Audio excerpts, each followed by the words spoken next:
We are back for part two, and we're just going to pick up where Chris left off. We'll link part one with part two here so that you don't have any break in the action. So go ahead, Chris. Okay. Yeah, and we lost Heidi. If she comes back on, then we'll see her if she links back in. Okay. So I left off here because what I wanted to do is I didn't get to put the picture of the Egyptian map where you see the ladder to heaven through the Milky Way to the dog star Sirius, but that's what it represents too. And this represents the Asherah tree, and it also represents this. And this was a hymn that the Sumerians wrote to Enlil, which, Enlil represents Thoth and the father of Ninurta, which, Thoth represents the moon. And so I just thought that was interesting that this represents this, the sextant star symbol, which is a I guess a measurement mechanism, some type of measurement tool with the sun and the moon. And this is the diagram that I've shown before too. It's a navigational tool. It's a navigational tool. When you're on the ocean, you use a sextant to navigate by the sun and the stars. Yeah. Interesting how it's the South Pole star, huh? This is... yeah, that's the base point, but you shoot Polaris and you shoot on the horizon. Yeah.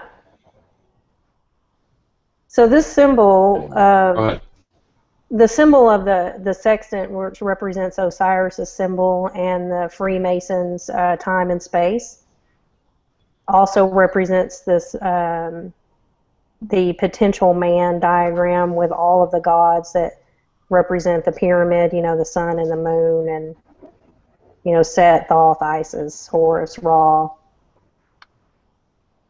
This is the Triangulum Australe, is the rarest of constellations. It's a triangle. This is the nebula. And the Wardaman people of the Northern Territory in Australia perceive the stars of the Triangulum Australia as the tail of the rainbow serpent. And we know the rainbow serpent represents Quetzalcoatl, which stretched out from the near crux, which is the cross, to Scorpius. And here's the cross at the South Pole, and this is the triangulum. So before we we talked about the Thuban star used to be the pole star, and it's Alpha Draconis, and it was closest to the pole in 3942. It was succeeded by these two stars, Kolcheb and Perked, and it derives from Kaf. And the short term is dim one of two calves. And so they are also called the Indestructibles. The Egyptians believed that in the afterlife, this was a place that they could go to. And so they believe that this was a portal, which is the North Star. So the North Star used to be Thuban, but it is now related to Juno, which is the star of Juno, which represents this symbol. It represents this symbol and this symbol, which is Phanes. One of the things that I found interesting was this also kind of represents the clock mechanism and the sextant. It's and it's called a Antikythera mechanism, called the first computer. Hey. And it's here we go. Heidi. We found Heidi. Hey, Heidi. What a morning. Okay, sorry. Carry on. This is a highly complex machine with gears and dials and delicate inscriptions that seem to match up with star alignments. So this was kind of like the first computer, and this is something that they found off of this island.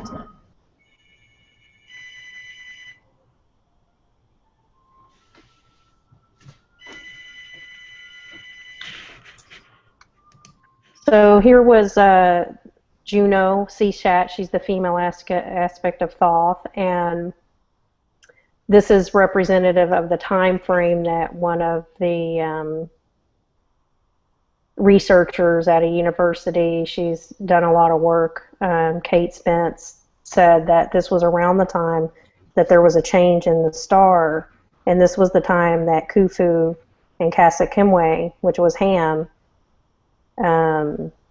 did the uniting of Upper and Lower Egypt. So Khufu was before. He was the one that had the boat, the solar boat, and he was the one where his coffin was empty in the Giza pyramid. But I'm sorry, before Khufu was these guys, both of these are supposedly the merging of Upper and Lower Egypt, which is above where the Milky Way is, and then below. And so I guess it would represent the Netherland or the Netherworld in the abyss. And so, I'm sorry, Kasakimwe is before Khufu because it was 2690, so Khufu was in 2589. So he was after, so it would be around this pole star would be when he became Menhotep II. And they also celebrated the Jubilees, and they wore the Jubilee garments. And if you look that up, I found that quite interesting that that they were tied in that. But yeah, another thing that we're going to look at is Pluto. It has a hidden ocean. They were supposed to launch a spacecraft in 2015. I didn't find when that was, but it's this year. And then here we have Lady Gaga. She has a moon of Saturn. I guess Gaga was a moon of Saturn. It was called that. Distributed by Saturn. Right. And into its own orbit around Solaris and becoming known as Pluto. So that's quite interesting because Pluto is where Hades is in the netherworld, and there's a very interesting connection to that because it's also the crown chakra of the Kabbalah tree. So. Yeah, Pluto. Something about that Pluto. Yeah, here was the pictures that we saw again with the raising of the god through the blue lotus flower, which King Tut was supposed to be born from a blue lotus. This is why I'm saying this is because this is what they're doing again. They're doing this some kind of ritual when the planets line up. There's going to be, that's why the Cern has the Birkeland currents, and there is going to be some type of opening of a portal at that time. And here's just a depiction of what it might look like there. Ooh. So here's Cern, Atlas, Alitz, and the LHC. And what they want to do is they want to create the Big Bang. They want to recreate that so that way they can find the god Ra, which is Helios and Saturn. They try to confuse everybody because he has so many names, to confuse everyone. And I mean, we're talking about history from Adam and Eve when they were in the world around 4000 BC. That was a long time ago, and a lot has happened since then. And we have the Bible that we can refer to on events that have happened and things like that. But that's even a long time after Adam was born too, that we can find those writings. And so I refer back to the hieroglyphs and all the oldest artifacts that I can find to try to understand what they might possibly be thinking. But my conclusion is they want to resurrect the sun god, which is Saturn, and they've always worshipped him. And the Romans claim that they are the elitist, Romans. They claim that they are the offspring of Saturn, and so I just find that interesting. They're right across from each other. and how Osiris represented the moon god and the sun god. He was killed and resurrected to the underworld as Hades, as Pluto, and then Jupiter was resurrected in his place as Zeus. And so these tie into all the symbolism, you know, with everything throughout history and what they plan on doing here with all the Saturn worship,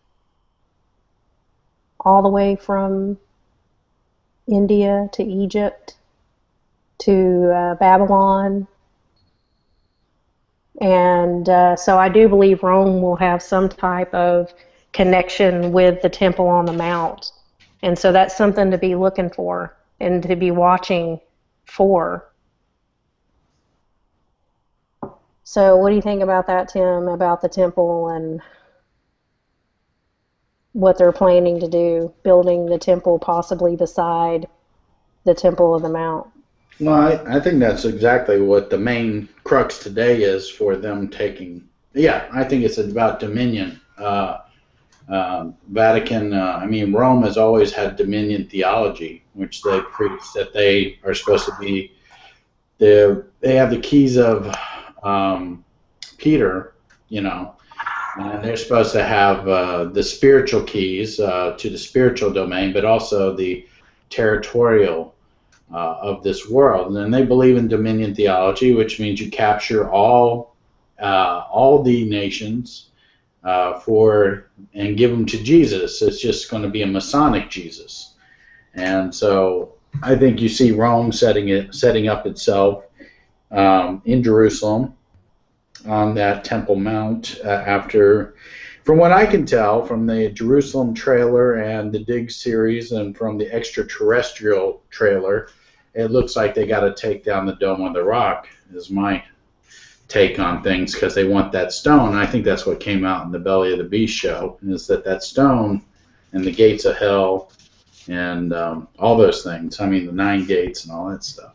So I don't see how they build something up there next to the Dome of the Rock, as a lot of Christian authorities have said in the past. I agree.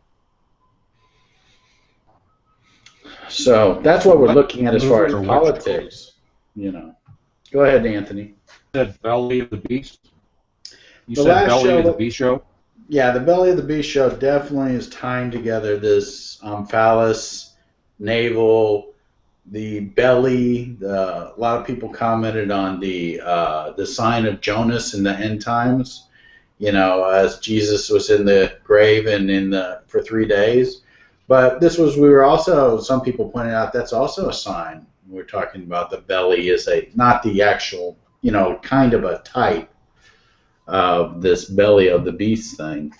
And it just is so strange after when you watch Benjamin, Danoon was talking about the Vatican takeover of the Temple Mount and all that stuff. Yeah. And the internationalization of the city of Jerusalem and the two-state solution as far as Israel being divided into a Palestinian and a Israeli state, but with Jerusalem basically as an international city, and this belly of the beast right here being the center of the earth, basically. And that is what I see. I mean, that is pretty obvious to me. That's what we're looking at. Now, Cern and their connection. We did the 369, and we were talking about Cern or Saturn. The sun 6 and 9 was the moon, was it, or what? How's the 369? The 369 is representative of Saturn, the sun, and the moon. And so this represents like the mother and the father as one. Yeah.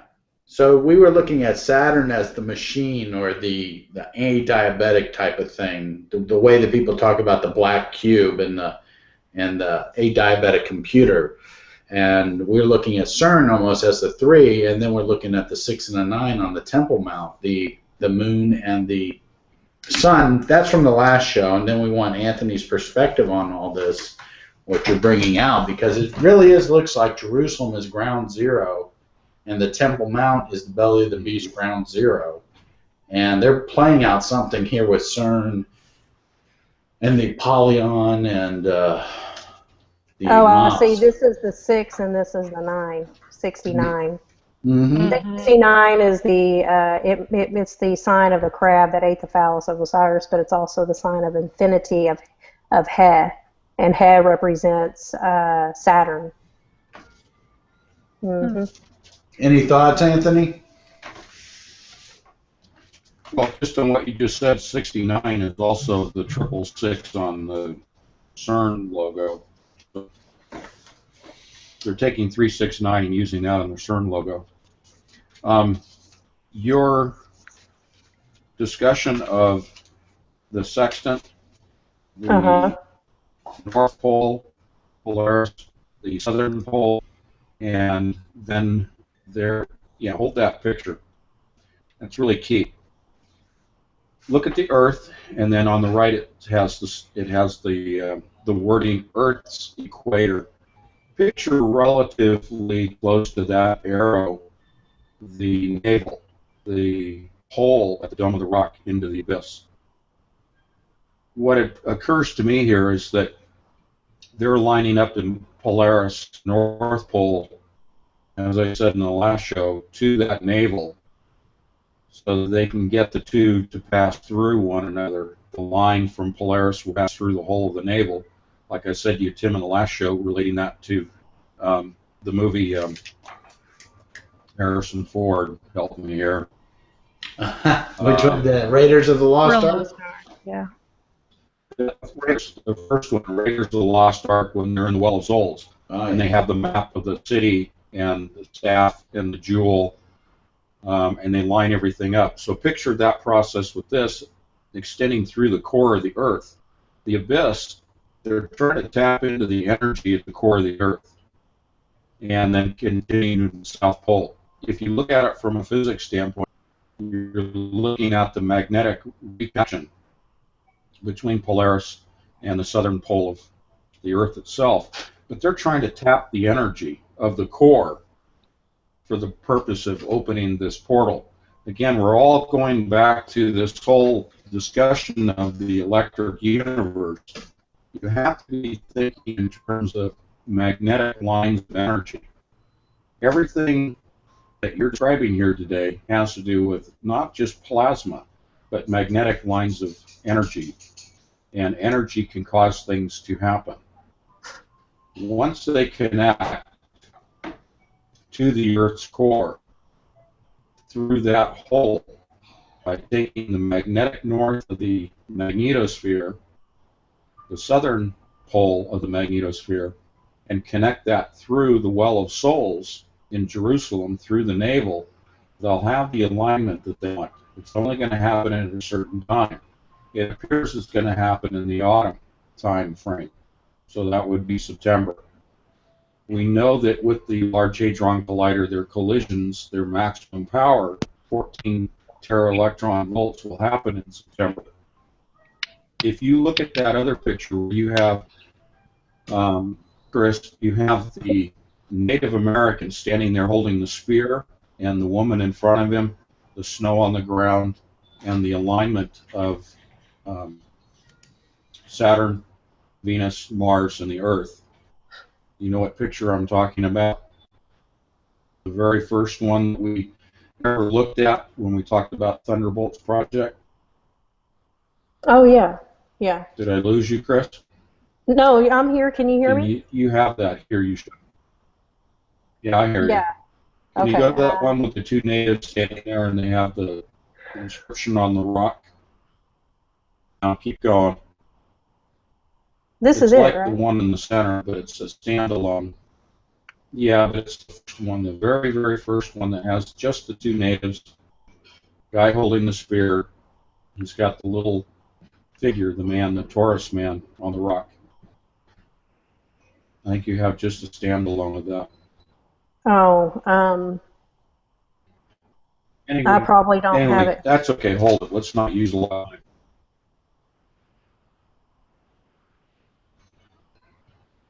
Anthony, do you think that Yeah.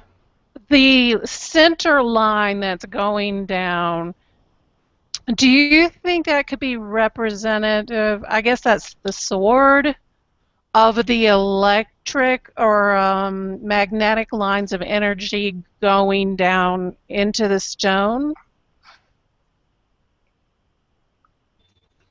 Yeah. Essentially, you're looking at that Berkeley will be linking between the moon and the core of the Earth.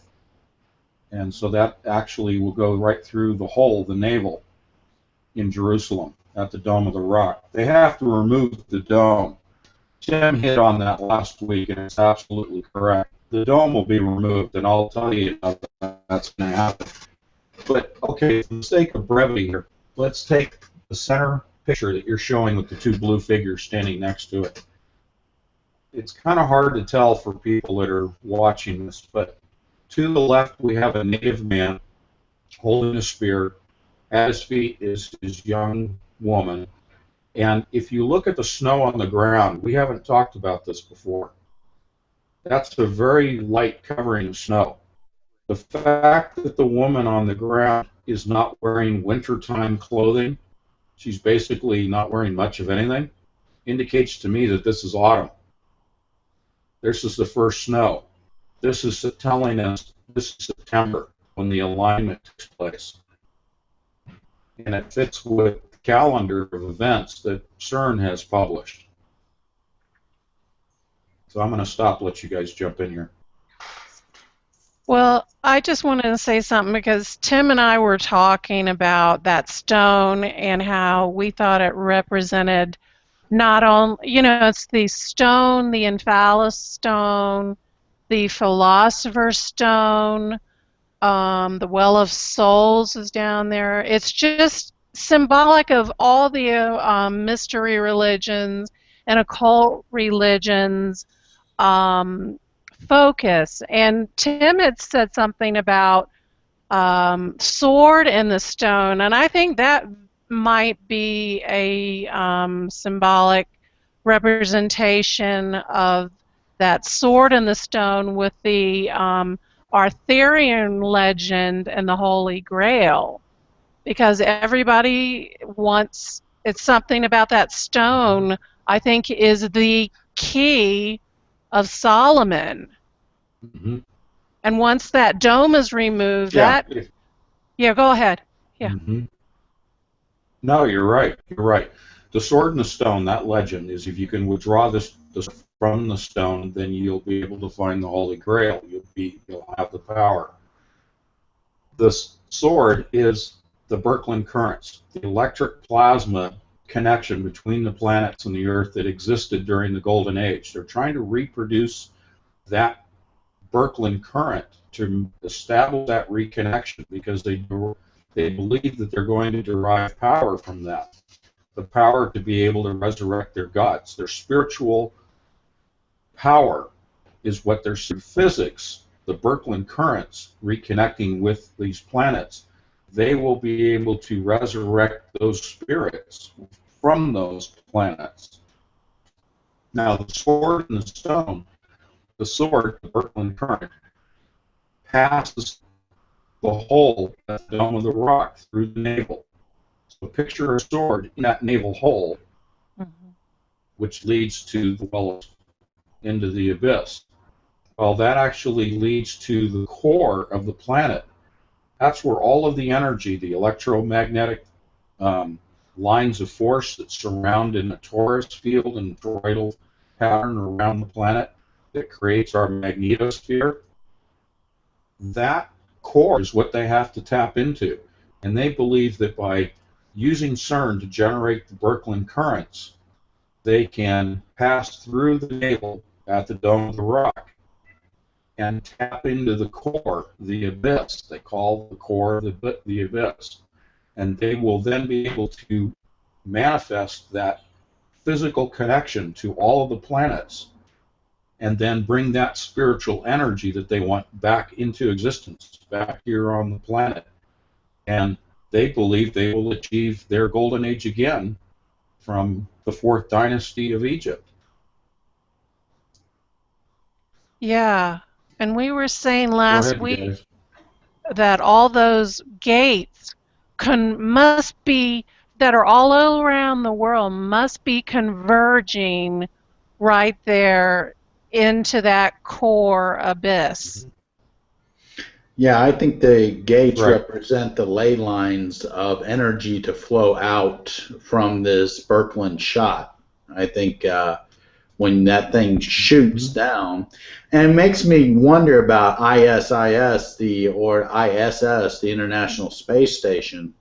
What what ISIS is going to be doing up there during this Birkeland shot down to Yeah. Yeah, it makes me wonder what the heck that's about now. Now that we got a Venus in space, and Sure.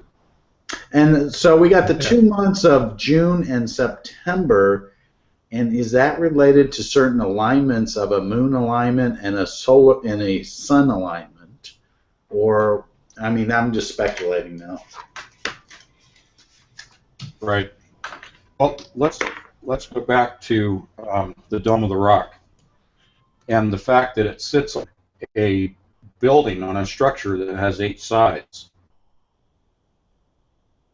The dome has to be removed. And the thing that I want to share in the book that I'm completing, Coalescence, in that storyline, the dome is removed, but it's not removed by the Christians and the Jews. It's actually removed by the Muslims. But it's like a false flag. The Muslims, using the Sesame particle accelerator in Jordan, remember Sesame, open Sesame? They named that particle accelerator Sesame for this purpose.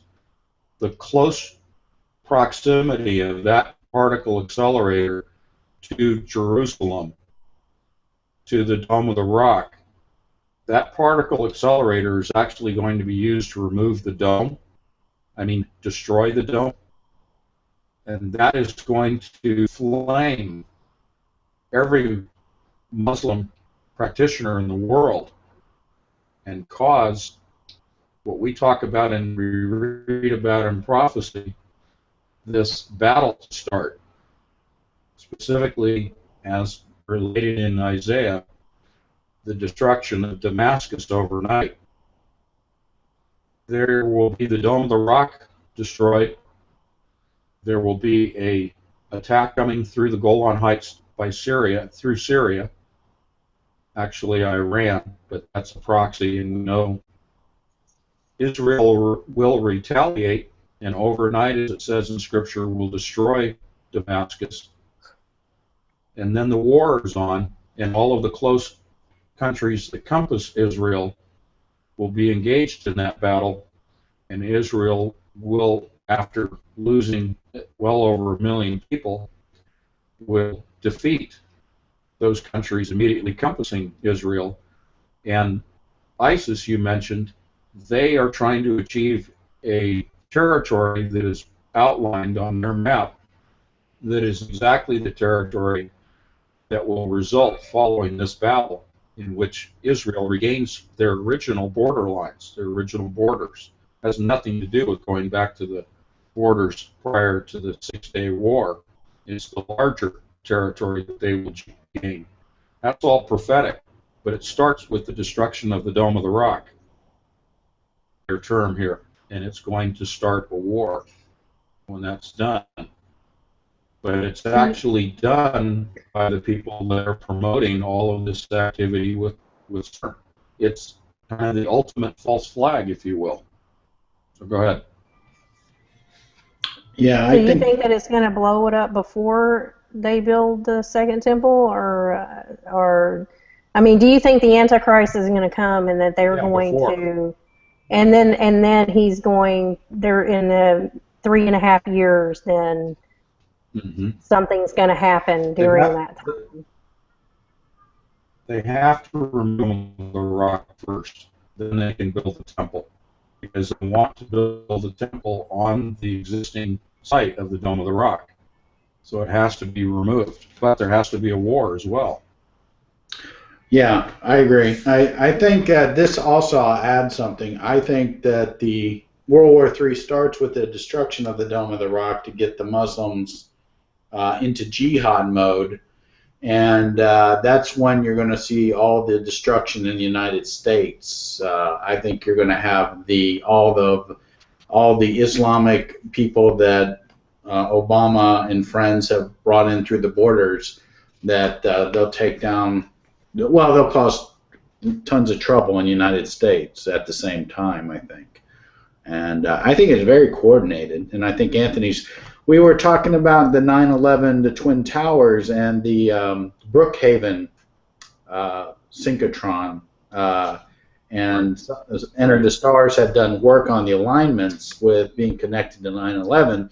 So you're saying the Open Sesame one is going to basically provide the same 9/11 event for the Dome of the Rock. Right. We were talking about the fact, or not the fact, but the conjecture that a directed energy weapon or even a kinetic energy weapon was used to initiate the events at 9/11 with the Twin Towers, because Brookhaven is so close in proximity to the Twin Towers, and the timing, the alignments, the redirection of the hurricane that was offshore that was actually drawn straight towards New York at the time that the particle accelerator was activated, and its magnets being able to draw the energy of the hurricane straight towards New York, and then 9/11 hit on the same day. There's a lot of things that lined up. I think the same process will be used with Jordan's particle accelerator, and I don't know the timing on all this. Again, we don't try to predict dates or any of that stuff here, but we just are putting together the mechanics of the machinery that they're putting in place and the time frames in which they're using the machinery, like the Large Hadron Collider and also the particle accelerator now at Sesame. Now, public information says that the particle accelerator in Jordan, Sesame, is not operational yet. However, we know that they're not always revealing all of the information. And it doesn't necessarily mean that they have to have the machine completed to be able to use it as a directed energy or kinetic energy weapon to destroy the Dome of the Rock itself. I think the destruction of the Dome of the Rock will be the Middle East version of 9/11, and it will have virtually the same type of repercussions that we've seen in the United States will happen in the Middle East, and it will trigger this war. But I don't know the timing on all of that.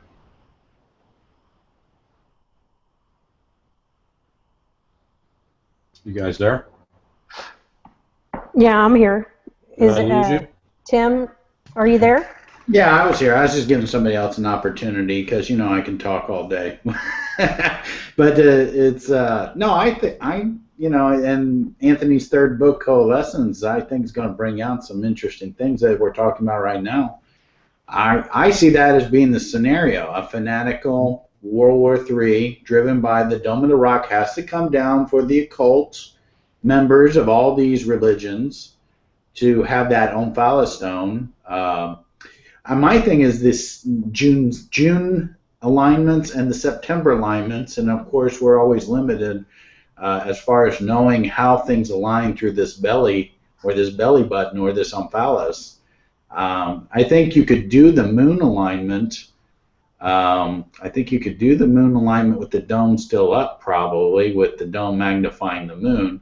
But I think it's got to be gone for the sun alignment as the Birkeland, the sword in the stone thing. It has to be. The Dome of the Rock represents the sun as far as I'm concerned. It represents right now. It's also, it's coated in gold, which is a great conductor. But it's also just a weather shield, and it's symbolic, but it's also a weather shield, and providing their ability to control access to the world of souls. But we know it's been for a long time. It has been said that the dome has to be removed so that the temple can be rebuilt, and we know that the temple right now exists in prefabricated sections and they've practiced building the dome, the temple, and taking it down. And they know that in a matter of days they can actually take the prefab portions of the new temple and put it right there where the Dome of the Rock is. So it has to be removed. Now, June or September, I don't know. I don't know if it's even going to be this year as far as the removal of the Dome of the Rock. Right. But it sure makes sense to me, looking at September, with they're going full power at Cern, sitting over the Temple of Apollo, that they are going to use September, and they will use Sesame to take out the dome, and then they will be able to make that connection between Polaris, the navel, the core, and the southern pole of the planet. Now, you know, conceivably, some of the things you were showing earlier, they could cause a pole flip. Some of the things, Chris, you were talking about, you were showing in the ancient pictures, is representative of a pole flip. When you talk about the merging of two gods and the hermaphrodite, you're talking about two poles coming together in the timeline, and then the flip occurring, and now the poles being opposite. So the hermaphrodite is a temporary merging of positive and negative energy, and then separating again in the form of a pole flip. All of the symbols that you have shown, all of the gods, all of the entities, we've talked about this before, this is what the Thunderbolts Project discusses at length. This is going back to the time of Adam and Eve, and then going forward, as you mentioned earlier this morning. We have to keep in mind this is hundreds and hundreds of years of history that we're encapsulating here. And they had all of that time to develop these stories and these gods and these entities to try to explain what they're seeing in the physics realm. They didn't understand the physics, so they assigned human representations, the gods, to what they were seeing in the physics world. And therefore, they could carry, much like an oral tradition in the Native American storytelling, because they didn't have a written history, they had an oral history. You're seeing the same thing here in Egypt, essentially an oral history, but in pictograms, and oral histories of the legends of the gods being retold in order to explain the physics that's playing out in the cosmos and what's playing out with the Earth with its magnetosphere, the pole flip, the changes in the Earth's environment. All of that is being explained by way of these ancient gods. I'm not discounting the fact that there's a spiritual component to this. Certainly there's a spiritual component when we talk about the planets and the constellations, the representations.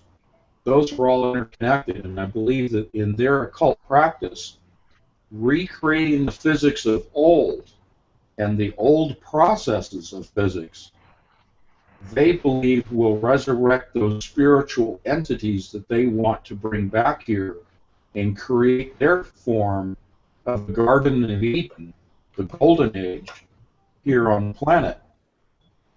So I commend all of the research you have done to the ancients and the gods and the players and their relationships and what they mean. I'm not discounting that at all. Absolutely, you know I'm not. I'm just saying that's an overlay to the physics in terms of electrical energy and plasma influences and the shapes of the plasma that we see on the Earth, but also in the cosmos. And so they both tell the same story. I'll stop there so you guys can jump in. Well, you know, in Egypt, they were very highly intelligent. They had an electrical source, and even through the Dendara temple, they had a like an electrical source, you know, like a Wi-Fi. Even they could just touch a light and it would just turn on through the electricity in their body. I mean, they had like the whole city electrified, you know, and is a city of these gods, you know, back then through their connections. So I do believe that they had a lot of technology then. And I had some thoughts stirring through my head because I know that the Ark of the Covenant sat on top of the temple on the rock, and the foundation stone. So I was just curious. I know that the Ark of the Covenant, the name Ark comes from Egypt, and the Ark, so it's called Aron, and it's a coffin. That's what it is, and so that that the basically underlining name that you zero in on when you think about Ark of the Covenant is coffin, and it comes from Egypt. So I'm just curious. I know that they use that box to for the electrical energy that was their source of energy in the pyramid. And so I guess what I'm thinking is, and my thoughts are, is do they have a new type of the Ark of the Covenant with Cern, with the internet, with the communications, with the with the invisible energy that we don't see, that's connected to the One World Trade Center, and pretty much all of the antennas all over the world, with the connection with Saturn, because it's like a computer. And so I'm just wondering, is this like a new type? Is Cern an Ark of the Covenant type of thing? With the sun god Apollo's temple here. I don't know. I just have a lot of thoughts going through my head about that type of aspect, and what the new temple is going to look like, because the Bible talks about the abyss, and Apollo coming from the abyss, and the Antichrist, and taking the mark of the beast. And we have this computer system, we have the AI computer system that is this computer is with nature and technical, so it's like a merging of particles and mechanics together. And so we're talking about iron mixed with clay, and the Antichrist rising from the abyss, and we see Mithra rising from the rock, which is Jupiter, and they worship the Jupiter in the temples, which is the abomination of desolation, which represents Saturn. And so that's what they're wanting. They're wanting their god of Saturn to rise again, Osiris, and that's what they're trying to do, and to rule, to rule and reign. And so I guess I was just curious of how the quantum computer connects with all of this, and if CERN does inadvertently and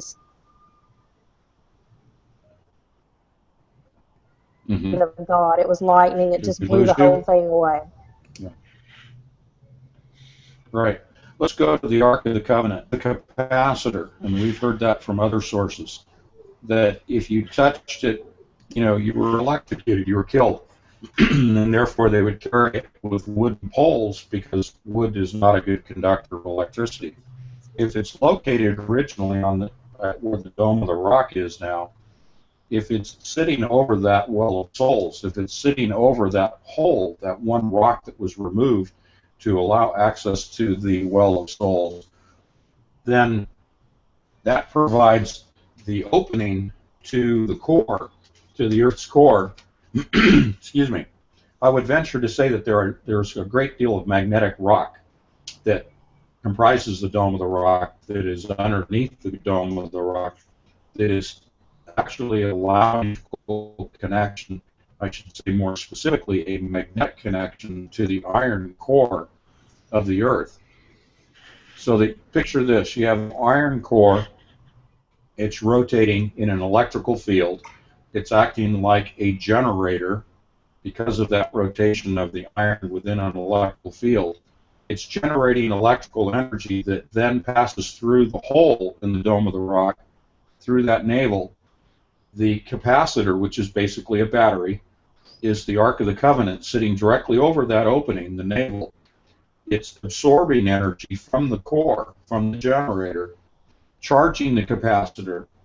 If you touch it, you're electrocuted. They could pick it up, carry it with the insulated wooden poles, put it in the pyramid, and use it as a battery, drawing electrical energy from that. As you know, that the pyramids are limestone, and they also had granite, which is a fairly good conductor of electricity inside the lining of the limestone. Inside the pyramid was a lining of granite.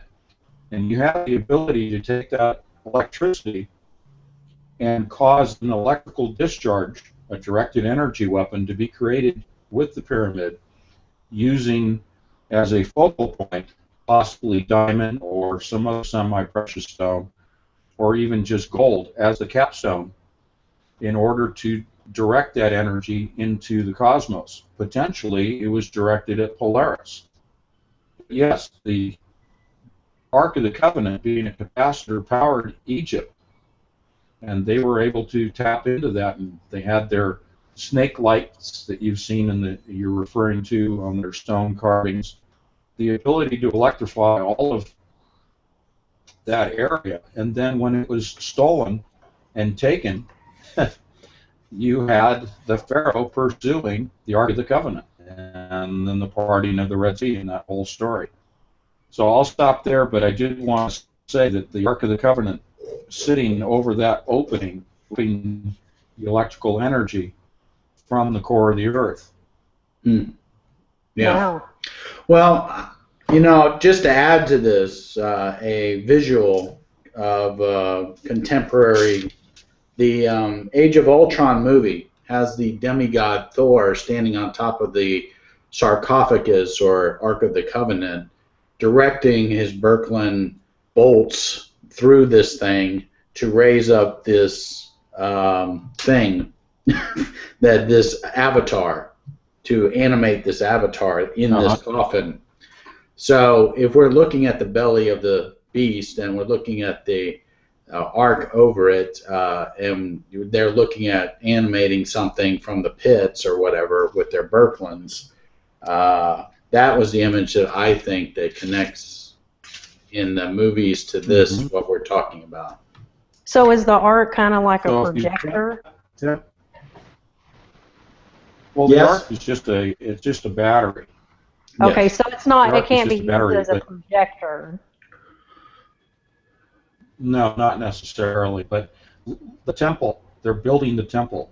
The abomination of desolation is coming to the temple. So the temple is something to be examined in terms of its structure, the altar, the sacrifices, all of that. Looking at the structure, the configuration of it. You're talking about the resurrection of Apollo. You're talking about back the ancient god from the abyss, and that's the abomination of desolation visiting the temple in Scripture. Yep. Yeah.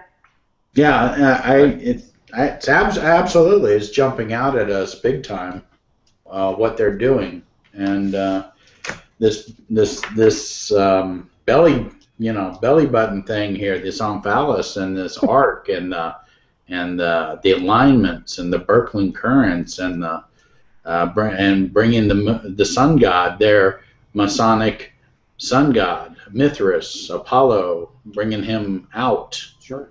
Unreal. Chris, you had asked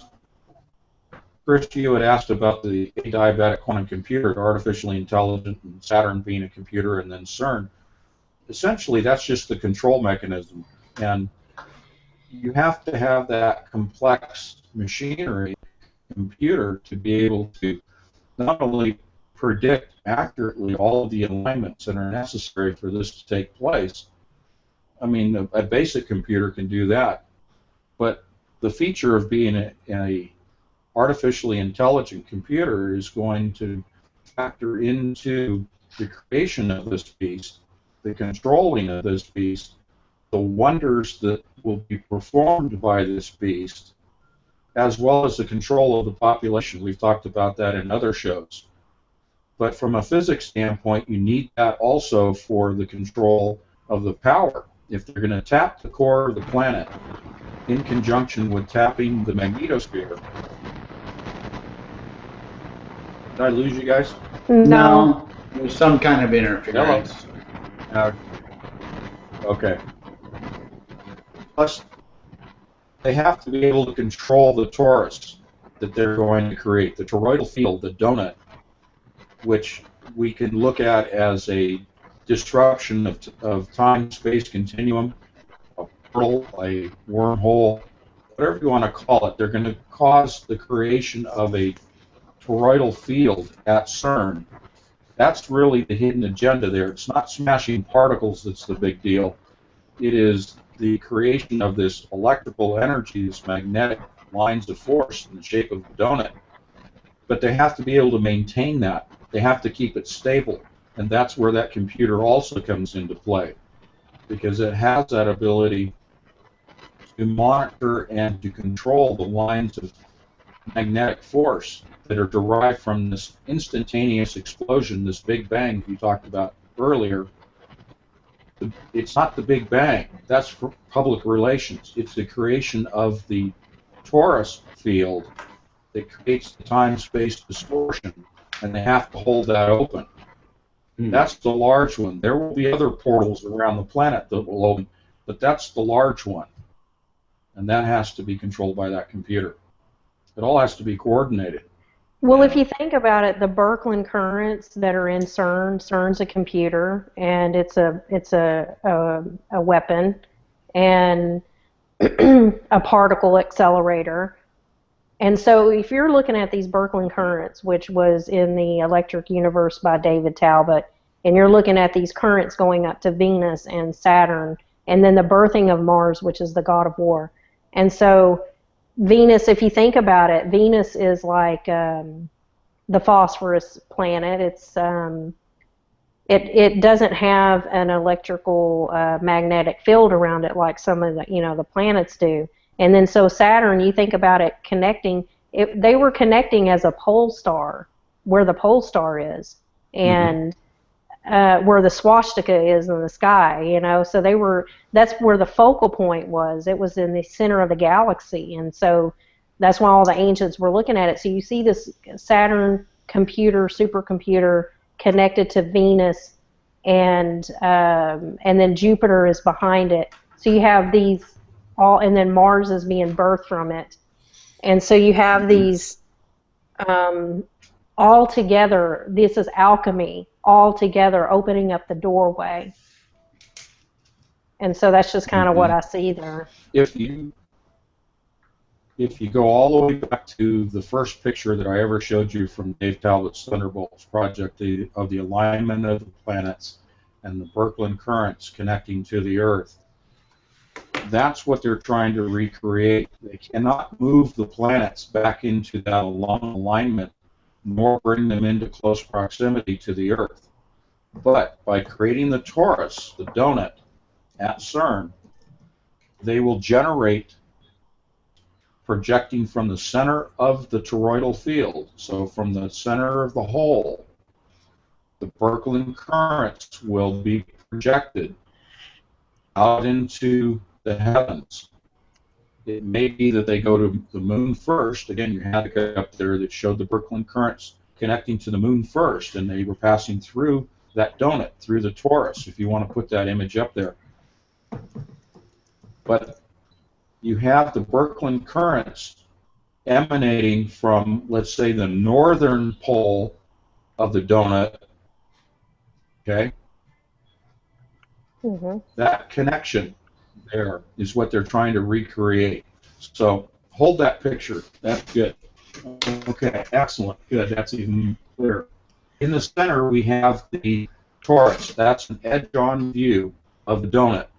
And the Birkeland currents are being projected from down below, that white circle down below, from Cern upward through the hole of the donut up to the moon, and then eventually connecting to all of the planets that are at the very top of that image. So you have Venus, you have Jupiter, you have Saturn, you have Mars. They can't create that alignment again, but they can certainly connect. That's the purpose of the moon. We've conjectured that the moon is artificial, that it's a machine. Its purpose is to direct the Birkeland currents to the planets and be able to reconnect them electrically. Once you connect that, you've also tapped into the core of the Earth. And now you have a complete circuit between the Earth and all of the other planets. There are spiritual aspects to that, but I'm just focusing on the physics here. So down below, at the bottom of this image, you have the plasma field, which is really the magnetosphere of the Earth. That green half dome you see at the bottom is our magnetosphere. And what you see up above as the upside down bowl around the moon itself, that half sphere, that is the energy that is created by the projection of the Birkeland currents connecting to the moon, creating a magnetosphere for the first time around the moon itself, and then projecting, continuing from the moon to those planets. Which these planets are way bigger than ours. Oh, well, no, well, not all of them, but Jupiter is, right? I mean, it's like huge. Mm-hmm. And so underneath, I mean, Saturn, we've seen the So in poles order of to, Saturn Mhm. and how they turn. And you know, one of them's the eye. It's like a camera, like an eye. You see one. Now, so one side is an eye, and one side. Which one would be facing down? Probably the Are you talking about octagon. Saturn? Yeah, I mean the one that shows the hexagram on the bottom is probably the one that's going to be. That's the northern pole of Saturn, is the hexagon. The southern pole is a spiral. It will be connecting to the southern pole of Saturn through the spiral. And remember, there's a current that goes from the southern to the northern pole, going through the core of the planet. The core of Saturn is not an iron core like the Earth. It's a gaseous body. But there is a core to it, and the Birkeland currents are connected. And then from the northern pole, you will go from Saturn to the other planets. Okay. Yeah, so, okay, now that we know we have the connections, we have the machinery as far as the alignments between the moons and the alignments of the dates and stuff. What do you think now? I'm looking at September 22nd is IX of the IXXI, and September 24th, when the Pope is supposed to address Congress, is the XI, and the 23rd is the one that they say is the in between the two pillars or the Day of Atonement. So Obama and the Pope are supposed to be addressing Congress in Washington on the XI, and then we have that final blood moon of the 28th. And the Dig series definitely showed the mosque with the blood moon beside it in the in what they were showing. Any conjecture over that? Sure, it all happens in September. Mm-hmm. I think I didn't want to be a date setter, so don't anybody hold me to this, please. Well, I'm not trying to force you. I'm not trying to force you into that.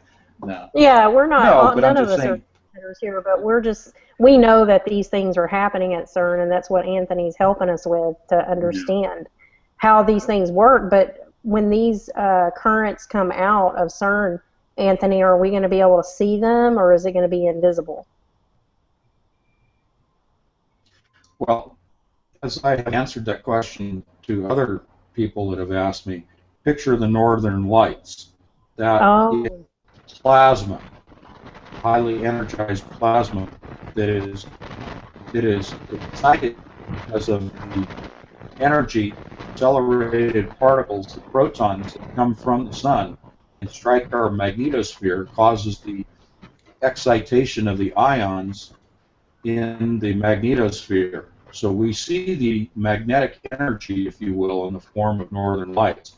We will see something very similar to that, but a focused stream of northern lights in the form of Birkeland currents. I think we will actually be able to see the twisted helix of the Birkeland currents, just like the Hubble telescope already has provided us pictures of Birkeland currents. They look like ribbons in the cosmos. We will see those same ribbons composed of the twisted helix of Birkeland currents coming from Cern up to the moon, and then from the moon out to Saturn, and then eventually to the other planets. So yes, I certainly here on Earth, at least the Birkeland currents between here and the moon are going to be visible by everybody on the planet. And quite possibly that's going to be September. Wow. Yeah. Well, you know, it must have happened. I mean, it happened before because they have this symbol all over the world where, you know, this this symbol, it's in every country. It's in, you know, all over the world. The Thunderbolts Project, you know, found all of these symbols, and this is what it's referring to, is this same thing happened before with this energy. And I think that this was during the time of the resurrection of Saturn, whenever he was, you know, cast down, and or it could possibly, you know, be during the flood, you know, during the time or after the flood, you know. I think that it wasn't during some type of alignment for sure, but, you know, they know what's going on. And picture that, what you're showing there, but also the other one that you showed where it was a more detailed view of the plasma, the Birkeland currents going up to the planets from the Earth. That's what we're going to see again. Yeah, that picture.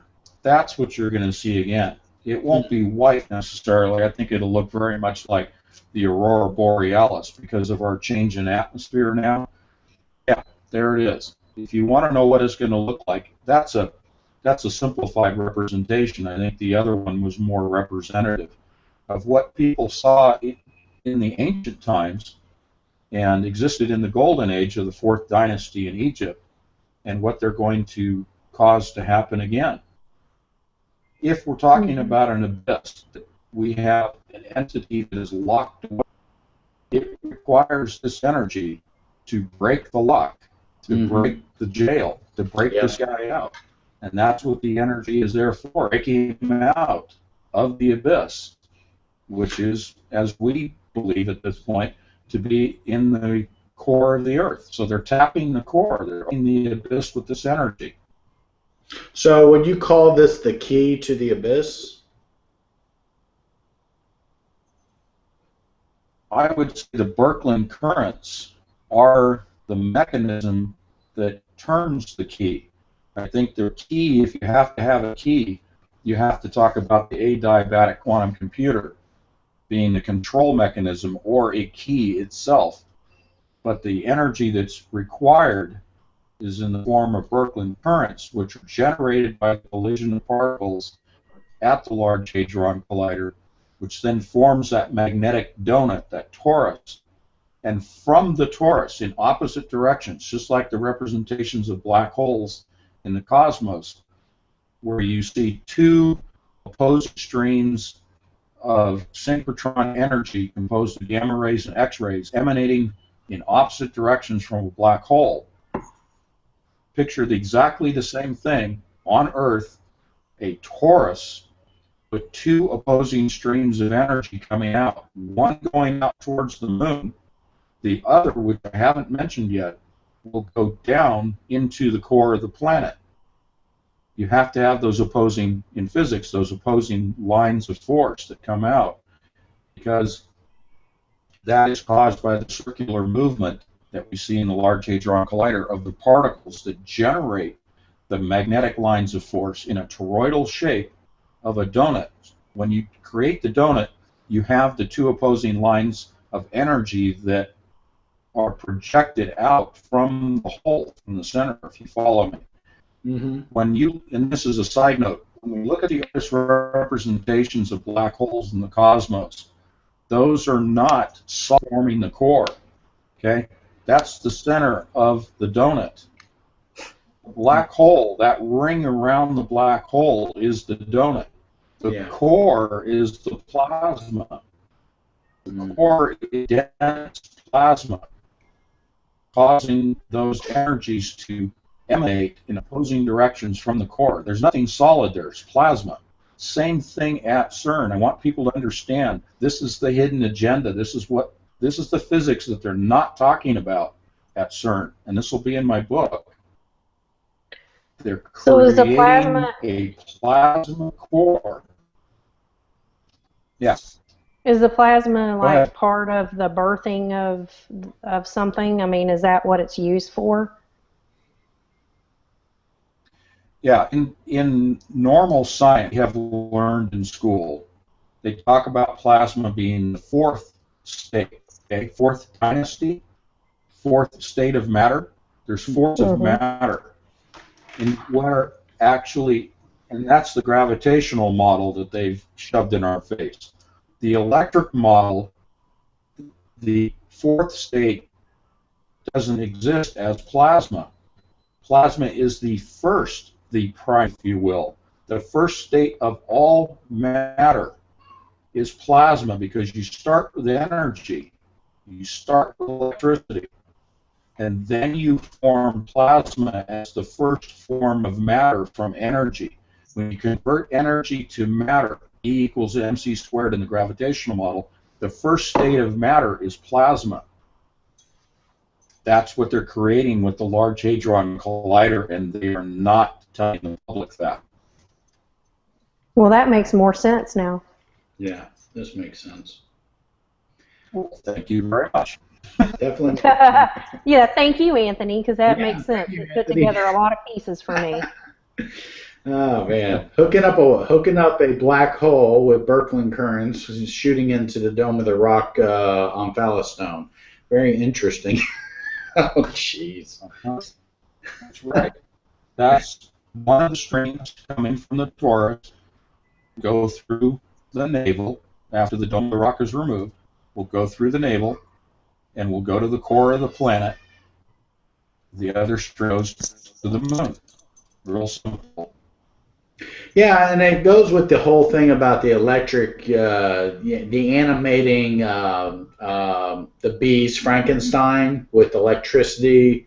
All the symbolism in all the shows we've watched, it shows animating the beast through this strange plasma electricity kind of thing. And here we have it, you know. Yeah, that's what these So guys are the moon, wanting. They're wanting to raise their Antichrist. There he is. Exactly. Yeah. So I mean, why was the moon? Why was the moon created? If it's artificial, if we just say, okay, that the moon is artificial, just for the point of discussion, the moon was created because it didn't exist.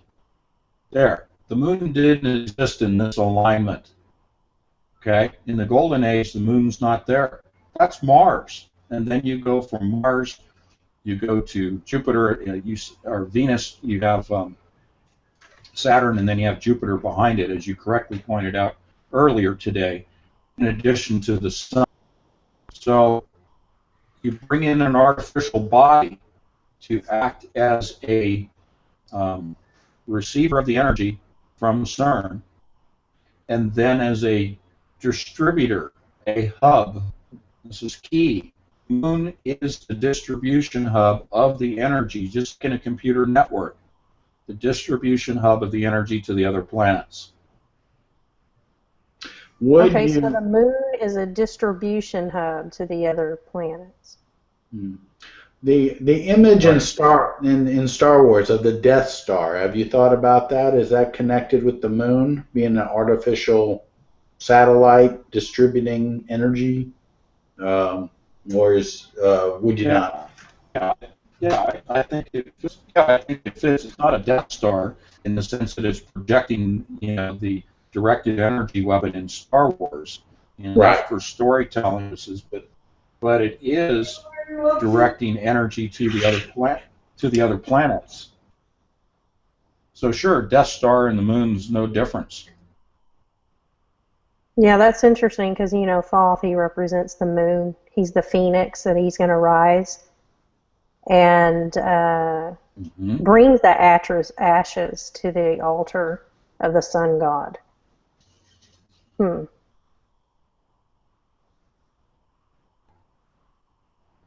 Well, you gave me a lot to think about No, anyway. if we want to know the future, we look at the past, because the history is cyclic, it's repetitive, it's poetic, and you're seeing it because you are, Chris, with all of your research, you are showing us the future by looking at the past. And, September, we look at 369, we talk about Tesla and he talking about 369, we talk about, the schedule at Cern with their maximum power in September. We look at the Pope coming in and his worship of the sun. You just got to say, okay, something's going to happen in September. Who knows what? I'm not going to say. I can't pin it down and say definitively, because then I would be a prophet, and I'm not going to be a false prophet. But something's going to happen that is going to be way out of the ordinary. Oh, yeah. Way out of the ordinary for us. September has to be. Well, it's funny because it all started with Chris's investigation of the ancient Egyptian 9 of the Ogdod and Enid, and and now we got the circle of 9 with the Vatican, and it's funny how it started way back there. She stuck with it, and it blew up into all this stuff, and then we got the whole Saturn connection. And like I said earlier, don't necessarily look at the symbol of Saturn as 666. Look at it as 999. Yeah. Interesting. That's, Yeah, I just wanted to understand, what's going on. I mean, God literally woke me up, and I started to say, "What's going on? I don't understand." And I realized that I lived in a world that was pretty much fake, a world that is built on a certain system, and everything connected to it was, pretty much not what I thought it was, and just understanding, the symbolism, where the TV came from, where, what Project Paperclip is, all these underground military experiments, and how they built everything up to this point with CERN, and what their goal is. And the Bible talks about it all. The Revelation talks about it, and the coming of the Antichrist. And I think that a lot of the Bible prophesies that the Jewish people that don't believe in Jesus Christ as the Messiah, but those who have not done the abomination of desolation, they're going to wake up, and they're going to call out to the true God and understand that Jesus is the Messiah, and wake up one day.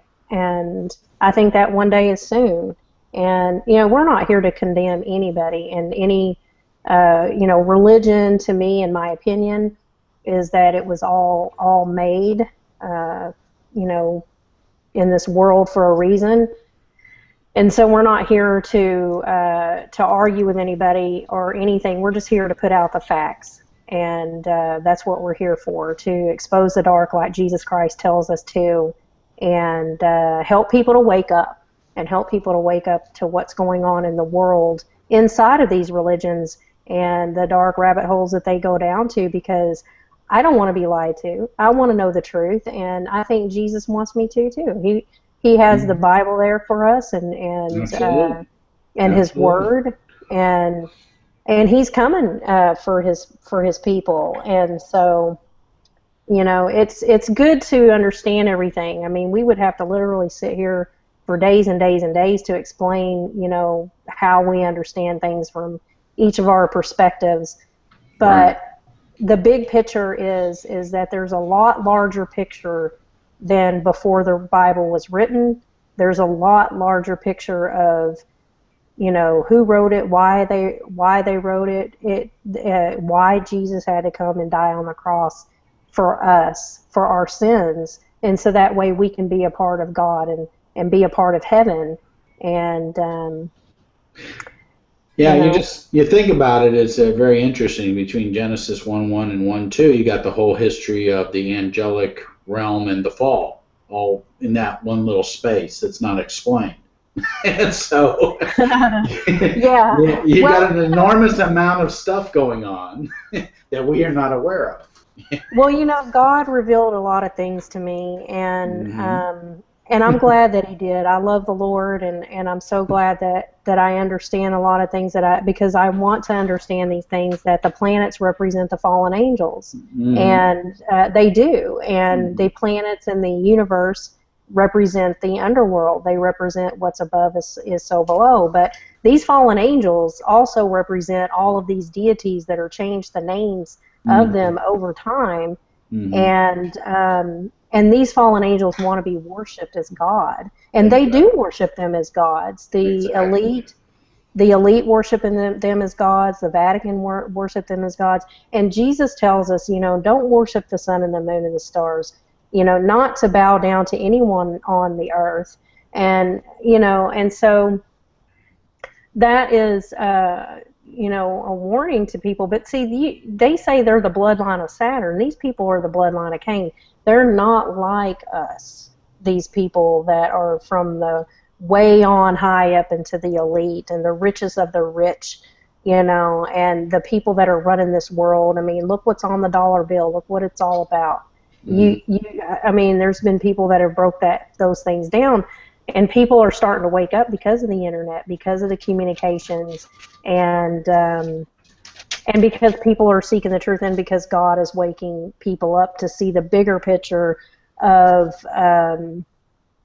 things. I mean, things were tough for me to swallow from the Bible. There's a lot of things throughout the Bible that I started to understand that was really tough for me, but then it made me understand just how powerful Jesus Christ really is, and how we are not to look at things in a certain point of view, when we are to focus on Him as God, and to realize who He is. He's not compared to anyone else, and He came and died for our sins to be the gate to heaven, the true gate to heaven.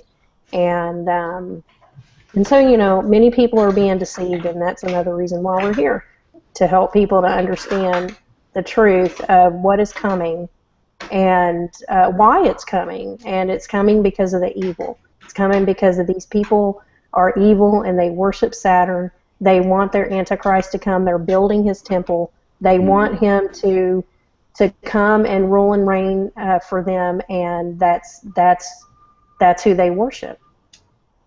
Amen. That's awesome. Great job. Yeah. Great job. And when's your book coming out, Anthony? Well, probably the end of June, the way things are going. If Chris would stop researching, I could stop waiting. Yeah, that's never going to happen. You might as well just start releasing volume 1, 2, and 3 then. Yeah. No, I mean, I'm going to be incorporating what Chris has brought to us, and she's going to be encapsulating some of this for me so I can put it into a novel form. But, yeah, a lot of it is physics again, and it's a storyline, and it's the trilogy, so same characters.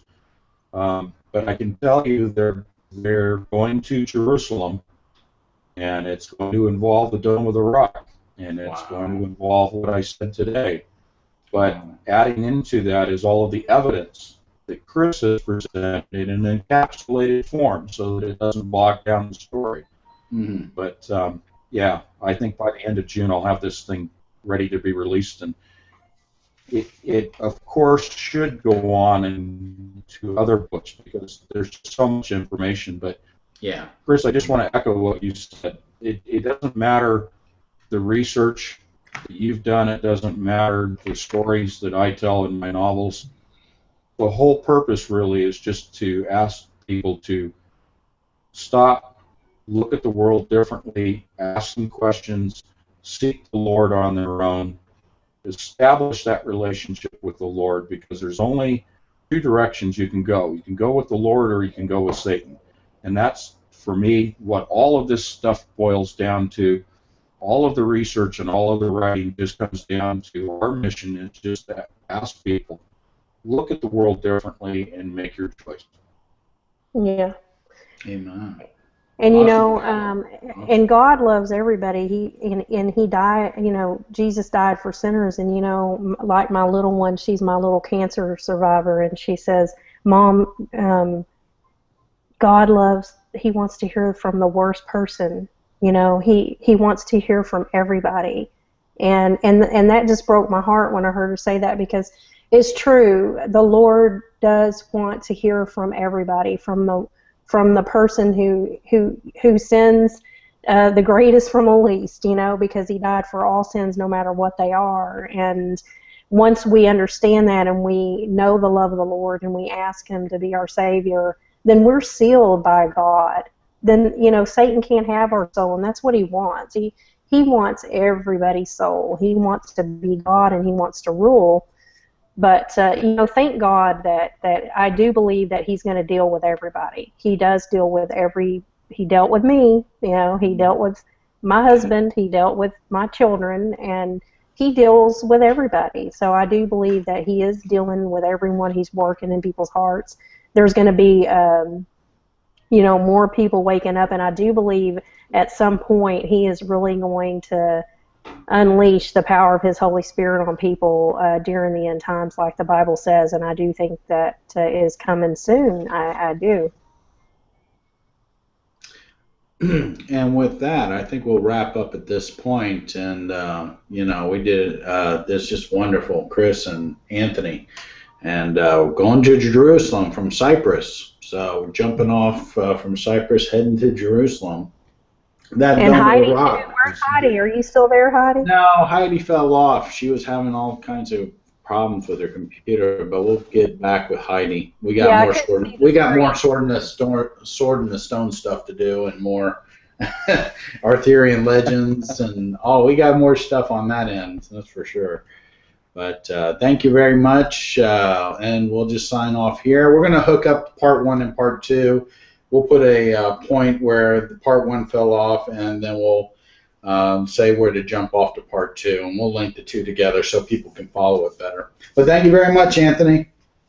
Thank you. Thank you, guys. Always good. All right. Bye. Bye-bye.